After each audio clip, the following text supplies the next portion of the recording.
Yes, my husband died 3 years ago. Oh, I know. I saw it in the papers.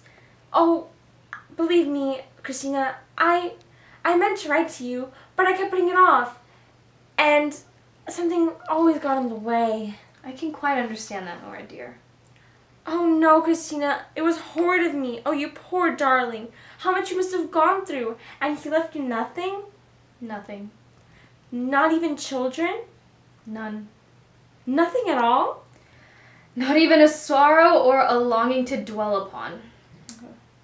My dear Christina, how is that possible? Oh, it happens so sometimes, Nora.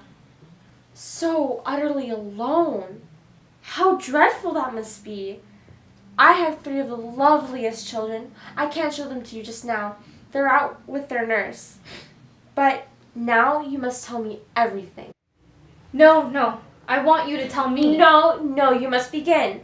I won't be egotistical today. Today I'll think only of you. Oh, but I must tell you one thing. Perhaps you've heard of our great stroke of fortune? No. What is it? Only think. My husband has been made manager of the Joint Stock Bank. Your husband? Oh, how fortunate! Yes, isn't it? A lawyer's position is so uncertain, you see. Especially when he won't touch any business that's the least bit shady. As of course Torvald never would. And there I quite agree with him. Oh, you can imagine how glad we are. He is to enter a new position on the new year. And then he'll have a large salary and percentages. In future, we shall be able to live quite differently. Just as we please, in fact. Oh, Christina, I feel so lighthearted and happy. It's delightful to have lots of money. And no need to worry about things, isn't it? Yes, at any rate, it must be delightful to have what you need. No, not only what you need, but heaps of money. Heaps! Nora, haven't you learned reason yet? In our school days, you were a shocking little spendthrift. Yes, Torvald says I am still. But Nora, it's not so silly as you think. Oh, I haven't had the chance to be much of a spendthrift. We've both had to work. You too? Yeah, slight fancy work, crochet and embroidery, and things of that sort.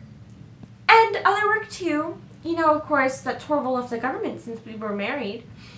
He had little chance of promotion, and of course he required to make more money. But in the first year of our marriage, he overworked himself terribly. We had to undertake all sorts of extra work, you know, and to slave early and late, and he couldn't stand it, and he fell dangerously ill.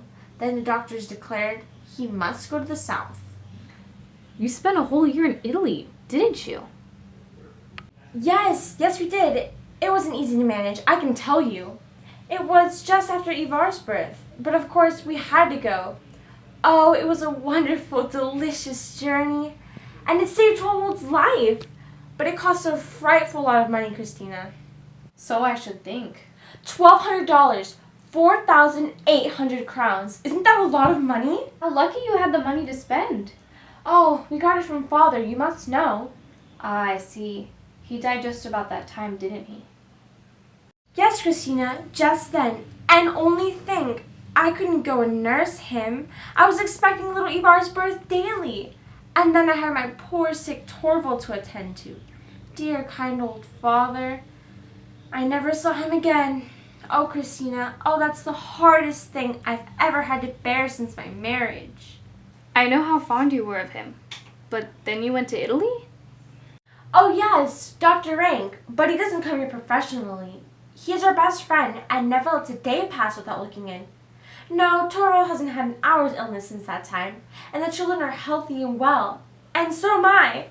Oh, Christina, what a wonderful thing it is to live and be happy. Oh, but it's too horrid of me. Here I am talking about nothing but my own concerns. Oh, don't be angry with me. Now tell me, is it true that you didn't love your husband? What made you marry him then? My mother was still alive, you see, bedridden and helpless. And then I had my 2 younger brothers to think of. I didn't think it would be right for me to refuse him. Perhaps it wouldn't have been. I suppose he's rich then. Very well off, I believe. But his business was uncertain. It fell to pieces at his death, and there was nothing left. And then? Then I had to find my way by keeping a shop, a little school, anything I could turn my hand to. The last 3 years have been one long struggle for me. But now it is over, Nora. My poor mother no longer needs me. She's at rest. And the boys are in business and can look after themselves. And how free your life must feel. No, Nora. Only inexpressibly empty. No one to live for. That's why I could not bear to stay any longer in that out-of-the-way corner. Here it must be easier to find something to take one up, to occupy one's thoughts. If I could only get some settled employment, some office work. But Christina, that's such drudgery, and you look worn out already. It would be ever so much better for you to go to some watering place and rest. I have no father to give me the money, Nora. Oh, don't be vexed by me. My dear Nora, don't you be vexed with me. The worst of a position like mine is that it makes one so bitter. You have no one to work for, yet you have to be always on the strain. You must live, and so you become selfish. When I heard of the happy change in your fortunes, can you believe it?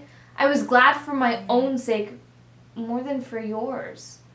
What do you mean? Ah, I see. You think Torvald can perhaps do something for you.